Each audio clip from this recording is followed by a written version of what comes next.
Right, so we have arrived. Just get the gear out of the van and we're going to go and check in. Cheers, Simon. Cheers, mate. Good health.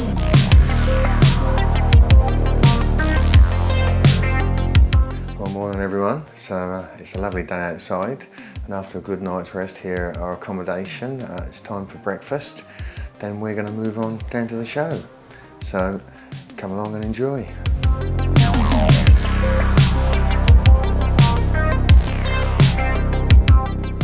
Right then, let's go to the show. I'll turn that off so you don't get a YouTube copyright strike for listening to the radio. Right. Remember where it is? I ain't got a clue. Turn left. I think it's down here. Yeah, I think it is. We'll find out in a minute.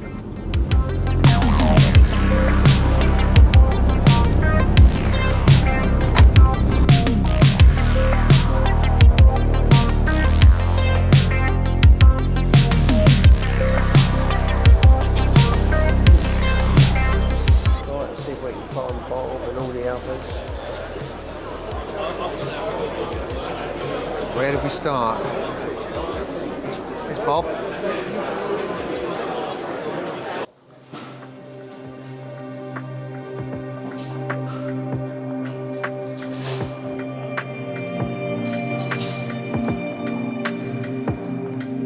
This is telescope heaven.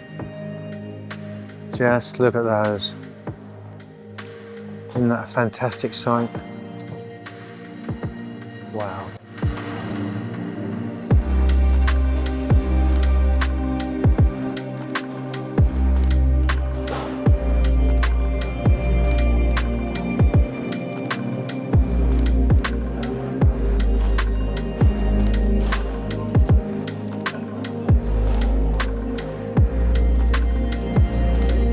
So these are the new Altair 2-inch LRGB filters.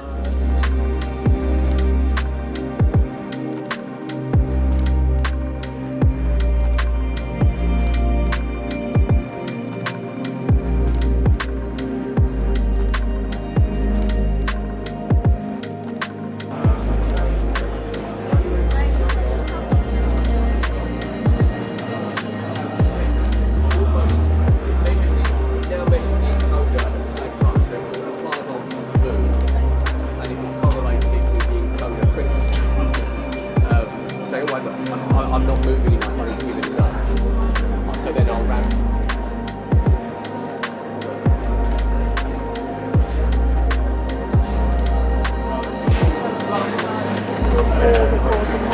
How are you? Nice to see you. All right, darling. Oh God. Let's go continental. Oh, hey, mate, you're on video.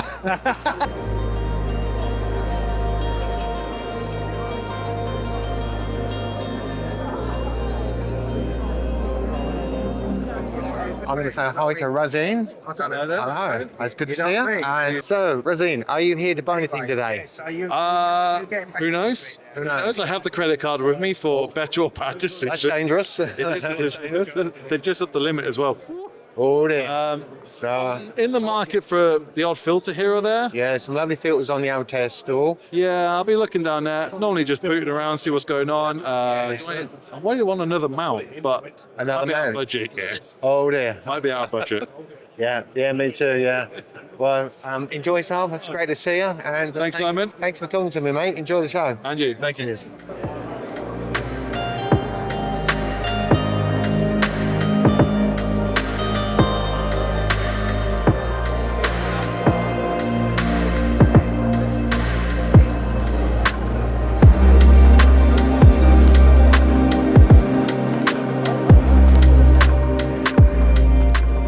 Hi guys. Well, here we are at Astro Truck, and we're here with Lee, and Lee's gonna tell us all about it. Right, this is literally this is my telescope in person. I bought this from Telescope House quite a few years ago. It does dismantle, comes to pieces with it being so big, but it's still so heavy that I thought there must be an easier way of getting it in and out of the garden. So I put pen to paper and designed my own little trolley system, which has become the flagship of where Tough Truck is today, really. Makes everything setting up literally down to 2 minutes. Brilliant. Pull it out with one hand, put the leveling legs down, and I'm observing it literally 2 minutes. I've lifted nothing. Mate, that's brilliant. And it's the same with packing up, really. So the clouds come in, evidently in good old British weather. You can pack up in 2 minutes as well. Excellent. But more importantly, I've saved my back. Yeah, that's more important. That's brilliant, mate. It's lovely. With rigs that big, it's just absolutely. it does get It's a difficult. godsend, isn't it? Just to be able to tag it up so quickly. Yeah. So but then what evolved from there? People liked it so much that can you do a tripod one? Can you do a pier one? Yeah. And because we hand build everything, we can build anything that you want. So That's brilliant. we ended up with 3 type of models, which all evolved from people like yourselves, really. Awesome. It's So- great. Well, lovely. Thanks for talking to me, Lee. No, thank you very much for the interview. Cheers. Appreciate Thanks, it. mate. Cheers, Aaron.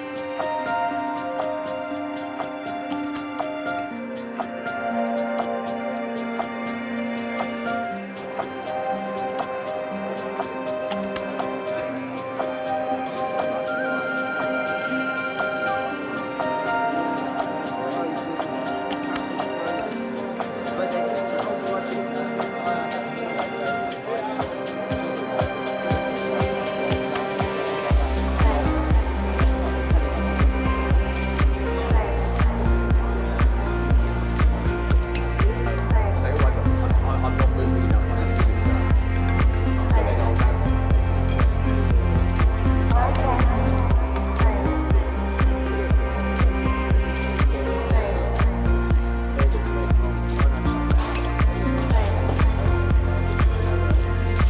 It's the new EAF from Altair.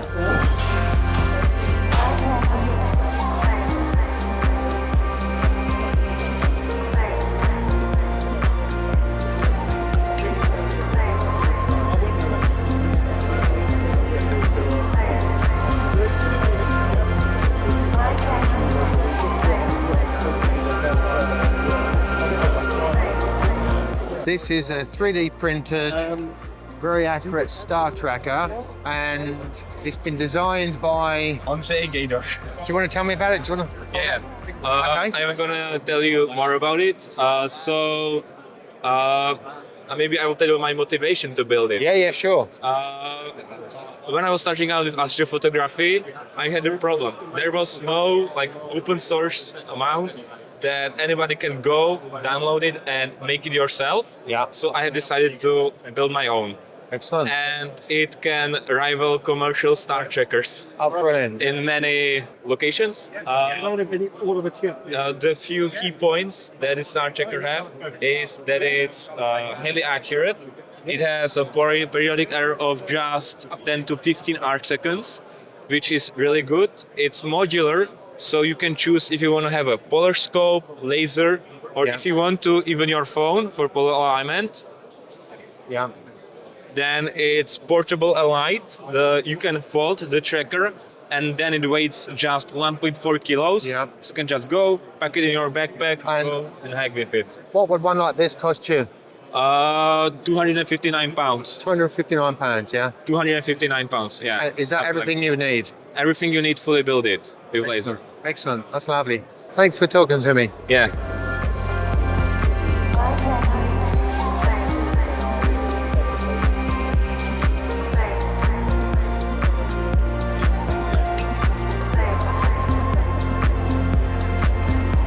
Right, so I've got Ian from Altair Astro here, and want to ask Ian, what is he most excited about? What your new product here? What have you got here today? What are you most excited about? Okay, for us and for this show, I think it's about few years back we started bringing out all the cameras, so we've got all the cameras out. Yeah. And that's now nice to amalgamate that and put that together with the filter wheels. Yeah. And also the motor focusers.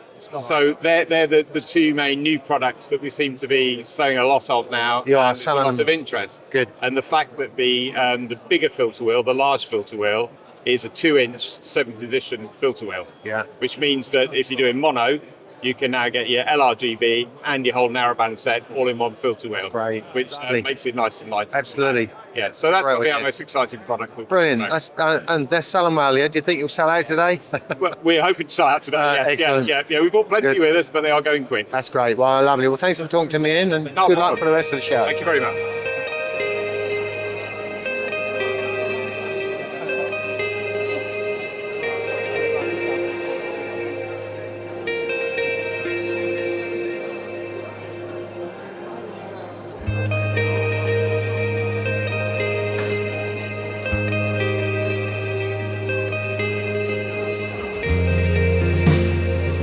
Hello, mate.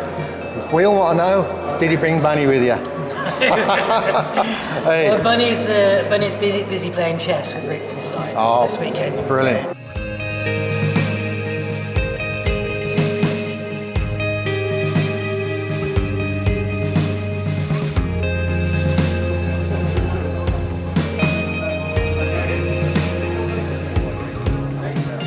Hey, Corin. How's it going? Are you busy? It's busy, it's good. Busy? That's all. Ryan? I'm always busy. Always busy. Fit at the candy store, there you go. Well done, lads. Keep up the good work. Thank you.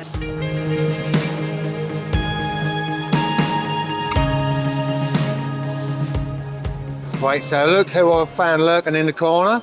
It's Rob from Seven Skies Astro. He's just met up with Glenn from Astro and yes, please, mate, latte. And right here, I don't know how long he's been here, but look what he's gone and bought.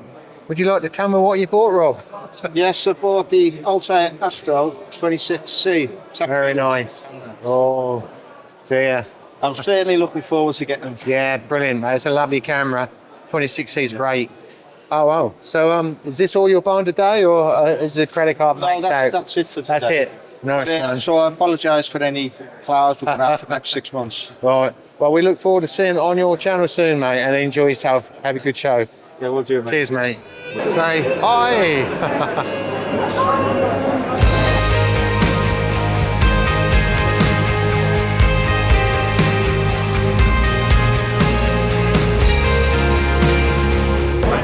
Hello, Ben. How's it going?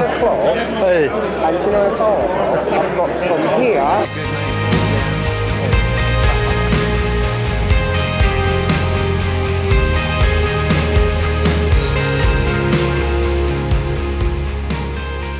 Okay, so I've got Nick Melter Astro. Nick, how's it going? Is it good? It's been a very busy show. Excellent. It's good news. So tell me about these scopes here. So these are two new scopes in the Altair lineup.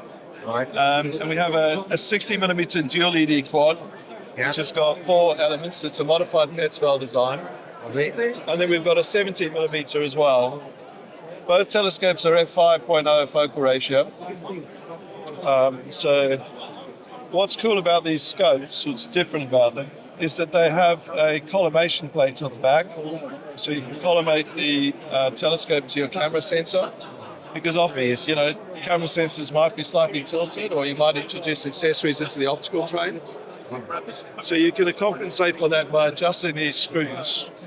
Both telescopes actually have them, so just pop that in there. You can see there. Both of them have an M48 thread on the back, which means you can attach just about anything you like to them. 60mm kind of just handles a full frame. Yeah. And the 17mm comfortably handles a full frame camera. Brilliant. I'm kind of excited about these two in particular because it makes imaging really easy, because you don't need a reducer or a flattener or anything else. You can literally just That's the beauty with the quad, yeah, they're lovely scopes. It's much easier to use. So you can use a DSLR if you want, Yeah. with an M48 T-ring, or what we call an M48 T-ring for Canon or Nikon. Yeah. Or you can use a traditional Astro camera. So what I'll do is I'll take you over to some customer rigs who've been very kindly put on our stand for us. So here, here's two of them. So this 70 quad is actually the rig that belongs to Ryan Harris. He's quite a prolific astro imager. He actually lives in central London. And he's taking some amazing shots with this scope. On the back of the scope, he's got the Altair magnetic filter holder, which you can see over here. I'm not going to take his filter out because I know he'll be quite upset with me getting dust all over the show. It's a nice setup. But this is the 60mm quads. So this belongs to Dave. So he uses the 60. He's got the Altair riser blocks there, and he's very cleverly put all his computer stuff and Pegasus power control and so on in between the two. It's a nice little setup. It's a lovely portable rig. Here's an example of the magnetic filter holder. I don't think Dave will mind me taking that out because I think he's got to take flat. So that's his filter. And that just goes in there and it just clicks in. It's magnetic. That's lovely. So if you follow me this way, I'll show you the magnetic filter holders and some of the filters. So that's the kind of filter cartridge that goes inside the magnetic filter holders. So you can see the two magnets there. Yeah. What's cool about our magnetic filter holders is they're extremely strong. So they're two machined plates which are screwed together. They're very, very, very tough. Really good. So they don't flex at all. I like the holders. What you've got, the filters in, the 3D printer holders. Also I'll show you them over here. Better ones. I'll have to take one out of the Yeah, they're really useful, eh? It's quite. I like the way that you can just put a whole row together, just click them together magnetically. Yeah. So here they click together nicely. These are the covers, so they come together. They just click. Brilliant. You can stack them. And then another thing we wanted to show you is this is called the Sentinus, and this is basically an all-sky camera. This is actually Ian's. He's got it off his observatory, isn't he? Yeah, that's right. So, just for the show. This is a project actually. It was designed by Ian Knight, who's a co-owner of Altair Astro, and it has a little light shield. So if you've got street light problems, you can put that over. That's useful. Cover the edge. That's a great idea. It contains the camera. You can work with Altair cameras, ZWO cameras, and Player One cameras. Brilliant. It's very easy to access the inside, so I'll just go put the mic down and I'll show you how it opens up. Okay. So they take off the dome, and then you can lift out the camera. So inside there, you can see you've got enough space for a Raspberry Pi, Astroberry, or ASI Air, whatever you like, really. It's just a Pi-based device in there. Really good idea. Very useful. You've got space for your cables. Different camera holders for different cameras. That just fits in the top there. And hopefully I can put... So this is the classic astronomer's bird's nest of cables on top. Keeps everything nice and warm. Lovely. But you've actually got the Altair 26C, which is a really well-known APS-C format camera. Is this your new focuser as well? New Altair autofocuser. That's great. And if we turn that around, hopefully without dropping it, there's the focuser. So it runs with what's called a GT2 belt. And that just press fits around the central part of the lens. There you go. Well, lovely. Thanks for speaking to us, Nick. Good luck with the rest of the show. Enjoy the show. Thank you.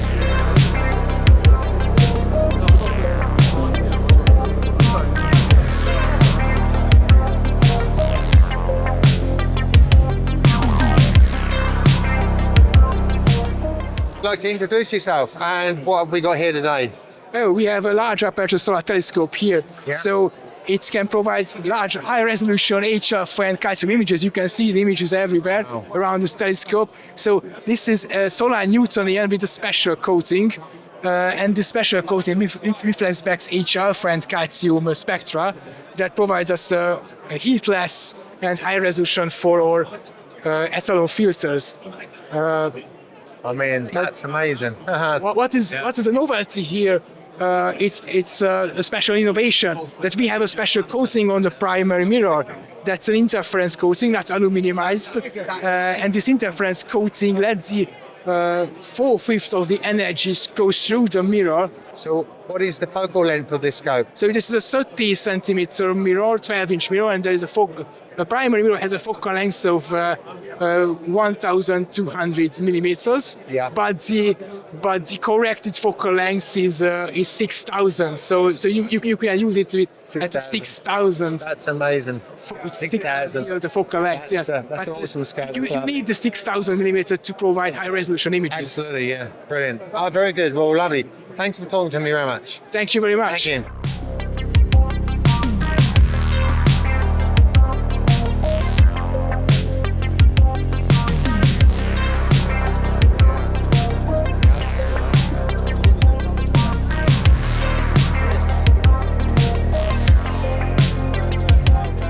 This is what you get on a reasonable seeing day off your camera, okay? Yeah. You've got the traditional green colour balance problem, you know, you've got it jumping around a bit, it's never as sharp as you want. And all you have to do is turn on live stacking here for solar, lunar and planetary live stacking in SharpCat. And actually it's all been pre-set up and you're getting an image already. But if I reset everything, what you would see when you started is it stabilised the image and it stacked it. Yeah. So then we auto adjust the brightness and colour. Okay, so we're now back into a decent white balance and we give ourselves a bit of saturation to give the image some meat. And then just hit the auto sharpen button. Okay, and immediately Brilliant. we've got a Jupiter that you'd be quite pleased with, okay? If you want a bit more sharpness, we can auto sharpen more. And in fact, we haven't added many frames to the stack so far. So let's just speed up the flow of frames, turn off the filtering so it adds all the frames to the stack. And now that, as we're adding now, we're up 700 or 800 frames on the stack. The noise levels drop. So if we hit auto sharpen again, it actually pushes the sharpening further because it sees there's less noise there, so it can take the sharpening further. You just make some adjustments and do it again. If you're doing traditional processing, it might be several hours before you get around to processing that file. And therefore, if you do learn anything, So you're processing this on the fly, so you can see on the fly. You see it. You can see if you're out of focus. You've got collimation problems. Brilliant. Your colour balance is out. So that gets you one image, and you just press save to PNG, and look, I've saved this to a PNG I can use later.